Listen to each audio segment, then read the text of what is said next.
कितना हल्की बात प्रधानमंत्री कहते हैं।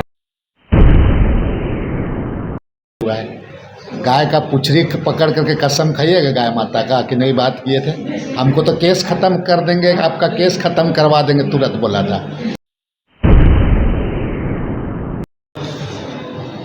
प्रधानमंत्री जी, झारखंड प्रदेश है, आप नाक रगड़ लीजिए, यहाँ आपको कुछ हासिल होने वाला नहीं।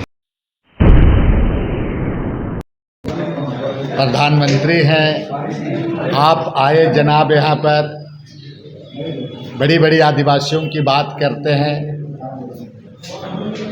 आप 5वीं अनुसूची पर तो कुछ बोलते नहीं हैं, इतना बड़ा ज्वलंत इशू सरना कोड पर भी आप नहीं बोलते हैं। पूरा हमारे जो पूर्व हो गए मुख्यमंत्री चंपाई दास, सरना कोड के बारे में बोलते बोलते वो थकते नहीं थे। 5वीं अनुसूची जैसे मामले को इन्हीं करते हैं। फॉरेस्ट एक्ट के संबंध में आपने नहीं कहा पूरा, और आप कहते हैं कि ये झारखंड मुक्ति मोर्चा, कांग्रेस और आपके आरजेडी को। प्रधानमंत्री जी, झारखंड प्रदेश है, आप नाक रगड़ लीजिए, यहाँ आपको कुछ हासिल होने वाला नहीं है।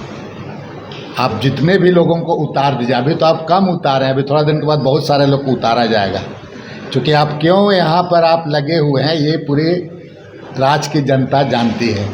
ये खनिज संपदा को लूटने का यहाँ पर आप लूटने के लिए यहाँ पर आप लगे हुए हैं यहाँ पर। इसीलिए प्रधानमंत्री जी का बात को यहाँ पर बहुत ज़्यादा लोग, आप देखे होंगे पूरी सभा में कैसे कैसे लोग उस सभा में थे, आदिवासियों की संख्या कितनी थी आपको पता चल जाता है पर देखने के बाद ही। और आदिवासी जानता है अच्छी तरह से कि भारतीय जनता पार्टी से हमारा भला नहीं होने वाला है, विशेषकर हमारे इस प्रदेश में। छत्तीसगढ़ में आपने जो वहाँ पर आपने किया है, उड़ीसा में किया है, जिस तरह से तांडव कर किए हुए हैं वहाँ पर, छत्तीसगढ़ में जिस तरह से आपको लोगों को बेदखल कर रहे हैं जंगल से, ये तमाम चीज़ें लोग समझ रहे हैं और वहाँ के लोग भी अपने को ठगा महसूस कर रहे हैं। तो झारखंड के लोग तो इस मामले में काफ़ी जागरूकता है उनमें, इसलिए कुछ लॉलीपॉप या कुछ बोल करके ही नहीं कर सकते। जितनी योजना महागठबंधन की सरकार के द्वारा किया गया, आज तक इतना योजना नहीं किया। हाँ, कुछ पॉलिसी निर्णय में चुके, जितना आप तो डे 1 से इस सरकार को अस्थिर करने के लिए लगे थे, और वो अस्थिरता में भी सरकार जिस तरह से काम की, ये इसका उनको पच नहीं रहा, बता रहे हैं। और आप बताइए, ऐसा हल्की बात प्रधानमंत्री कहते हैं, क्योंकि हम लोग तो प्रधानमंत्री, हम लोग तो कुछ नहीं, फिर भी अब मैया योजना में कमीशन चल रहा है, बोल रहा है, बता रहे हैं।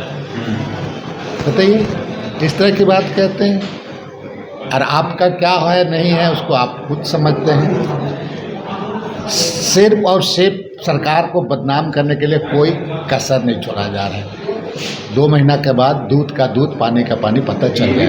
जेएनयू के अंदर घुसपैठ हुआ है, कई सारी बातें बन से बहुत सारी बात बोल दिए पूरा, और हमको लगता है कि थोड़े दिन के बाद हम लोग उगलना शुरू करेंगे,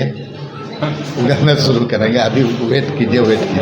लेकिन कितना हल्की बात प्रधानमंत्री कहते हैं, और सिर्फ आप देखें पूरा कि इस सरकार को बेहतर कर, लेकिन जब से बनी है अस्थिर करते करते लास्ट तक नहीं छोड़ रहे हैं, पूरा बता रहे हैं। अभी आपका हेमंत विश्वास आता है, उस दिन तो बोला हेमंत विश्वास बोला क्या कि नहीं, बंधु तरीके से मेरा बात नहीं हुआ है। गाय का पुछरी पकड़ करके कसम खाइएगा गाय माता का कि नहीं बात किए थे, हमको तो केस खत्म कर देंगे, आपका केस खत्म करवा देंगे, तुरंत बोला था। गाय का पुछ पकड़ के बोले तो झूठ बोलता है, बंधु तरीके से बात किया कि नहीं किया, पूछिए ना। बंधु से कभी मुलाकात ही नहीं हुई, हमसे मुलाकात कभी हुई नहीं है, बात हुई कि नहीं। इसे तो बोला मैं कि गाय का पूछी पकड़ ले और बोले माँ, गाय माँ का कसम खा के बोले कि हमने बात नहीं किया उससे। इतना दम है उस पर, तो मेरा केस खत्म होने की बात कह रहा था वो। समझ रहे हैं ना, उसको बोलिए ना, अब पकड़ के कीजिए, इतना बहुत बड़ा करता है। तो बोलते हैं कांग्रेस जब कितना विधायक संपर्क में है, सब टूटेगा। वो तो सब पता चल जाएगा, पता चल जाएगा। उसको हम जो बात बोल रहे हैं उसी को बोले ना, तो बोल रहे थे पूरा केस खत्म हो जाएगा, केस नंबर भेजिए। पूछिएगा ना, आपको बोलता है कि गाय माँ का पूछरी पकड़ के कसम खाइए, हेमंत बिस्वा जी बहुत बड़ी बड़ी बात बोलते हैं। पूरा लगता है कि देश जहान का सबसे बड़ा विद्वान और ईमानदार आप हो, सबसे बड़ा देशभक्त आप हो। ठीक है।